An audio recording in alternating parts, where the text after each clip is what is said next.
자, 그렇다면 더 나은 기분, 우울 증상 감소를 위해 어떤 것이 필요할까요? 어떻게 하면 악순환의 고리를 끊을 수 있을까요? 건강한 나를 만들기 위해서는 건강한 환경이 중요합니다. 지난 시간에 우울증의 원인으로 보이시는 바와 같이 생물학적, 인지행동적, 심리적, 신체 질환적, 사회적, 환경적 원인 등 여러 가지 원인들에 대해서 이야기했었는데요. 오늘은 그 중에서도 사회적 환경적 원인에 대해 이야기해 보고자 합니다. 지금 우리 모습은 어떻게 만들어졌을까요? 지금 모습이 갑자기 결정되거나 만들어진 것은 아닙니다. 우리의 현재 모습은 어렸을 때부터 받은 여러 가지 성장 배경, 교육, 성장 과정, 실패, 성공, 학업 등의 경험을 토대로 현재의 우리 모습이 되었는데요. 어렸을 때를 나의 모습을 떠올려 봅시다. 지금의 모습과 어떤 점이 같나요? 또 어떤 모습이 많이 달라져 있나요?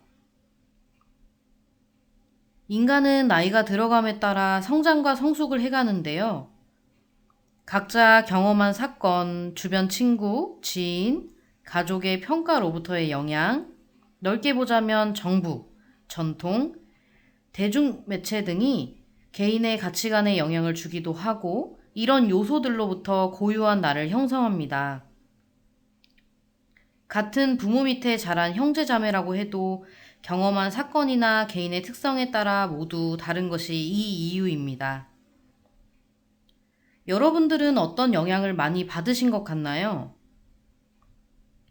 지금은 어떤 영향을 주로 받고 계신가요? 환경은 가깝게는 가족, 친구부터 대중매체, 정부, 신념과 전통까지 개인과 개인의 상호작용이 있기도 하고 나를 둘러싼 주변 사람들이 상호작용하기도 합니다.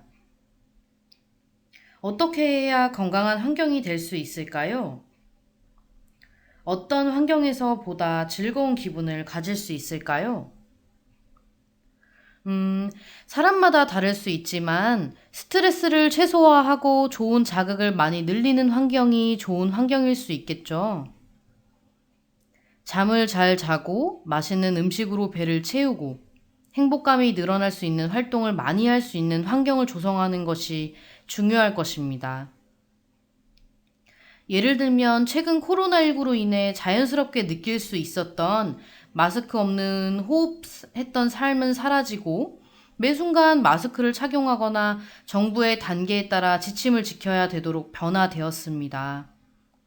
코로나19를 없애거나 정부의 단계 지침을 거부할 수 없듯이 이렇게 환경의 힘과 영향은 매우 강력하다고 볼 수 있습니다. 자, 그렇다면 잘못된 환경에서 잘못된 영향을 받았다면 어떻게 될까요? 생각하시는 것처럼 잘못된 환경의 영향을 많이 받았다면 누구나 이러한 환경에서는 우울할 수 있습니다. 즉, 개인의 잘못 때문에 우울한 것이 아니라 거대한 환경이 우울함을 느끼도록 하는 것이죠. 그렇다면 잘못된 환경을 만났을 때 변화가 가능할까요? 변화가 일어날 수는 있습니다. 그러나 아까 전에 설명드렸다시피 내가 어떻게 할 수 없는 환경, 예를 들어 가족 간의 역할, 친구와 지인들과의 관계에서 생긴 상처나 트라우마, 법과 전통 등과 같이 통제할 수 없는 상황들로 부정적인 영향을 준다면 변화하는 데 많은 시간과 노력이 필요할 수 있습니다. 이런 변화를 이루는 과정이 즐겁기만 한 것은 아닙니다. 때로는 어느 정도의 받아들임이 필요합니다. 수용하는 과정에서 때로는 고통이, 때로는 외로움이, 때로는 만족감 등이 복잡한 감정을 느끼게 합니다. 그것을 받아들이는 과정 역시 필요합니다. 가장 중요한 것은 내가 잘못해서, 내가 우울한 것이 아니라 이런 환경과 상황을 지속적으로 경험하면 누구나 우울해질 수 있다는 것입니다. 우리 스스로 건강한 환경을 만들어 가고 나의 스트레스를 줄일 수 있는 스스로를 건강하게 만드는 행동들을 많이 늘려가는가가 바로 중요한 것입니다.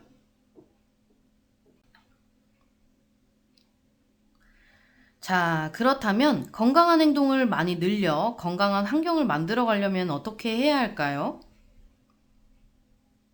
여러 가지 생각들을 떠올리셨을 텐데요.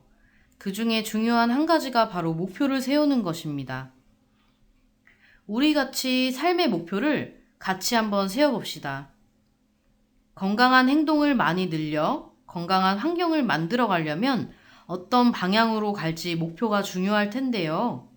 워크북 26페이지를 펴주세요. 모두 피셨나요? 앞으로의 프로그램에서 어떤 활동들을 계획하기 전에 각 삶의 영역과 관련된 인생의 목표를 고려하는 것은 유용합니다. 삶의 목표는 그와 관련된 특정 활동을 안내하는 길잡이 역할을 합니다. 또 삶의 목표는 즉각적으로 보상이 따르지 않아도 내 삶의 동기를 부여하고 그 활동을 하도록 돕는 역할을 합니다. 그래서 우리는 삶의 목표를 한번 고민해보고 작성해보려고 하는데요. 다음 10가지 영역에 대해 현재 자신의 상태를 생각해보고 앞으로 원하는 방향에 대해서 고민하고 작성해봅시다. 현재 힘들게 느껴지는 부분이 있다면 어떻게 변화하면 좋을까요? 스스로의 삶에서 가장 중요하다고 생각하는 가치가 있다면 무엇이 있나요? 이런 질문들을 지니고 삶의 목표 평가지 내용을 보도록 하겠습니다.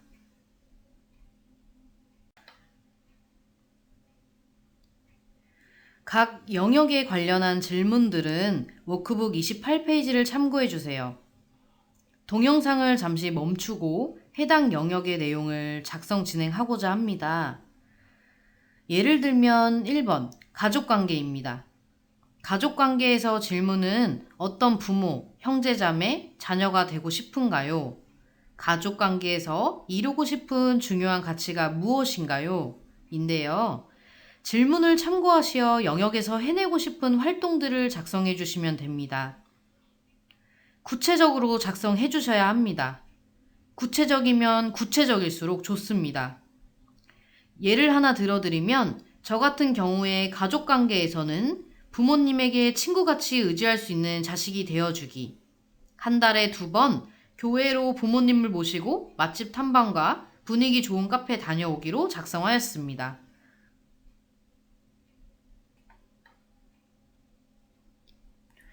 만약 질문을 통해서 고민하여도 삶의 목표가 떠오르지 않은 영역이 있을 때는 워크북 86페이지를 펴시고 즐거운 일 목록을 참고해 주세요. 26페이지 삶의 목표 평가지로 돌아가셔서 28페이지 삶의 목표 질문지를 참조하시어 작성해 주세요. 저처럼 동영상을 잠시 멈추고 작성해 주세요. 자, 지금 작성 시작해 주세요.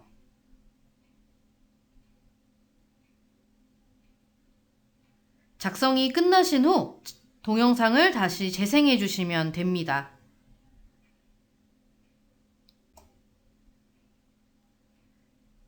작성해 주셨나요? 작성하시느라 고생 많으셨습니다. 작성하신 부분, 삶의 목표 평가지는 사진을 찍어서 보내주세요.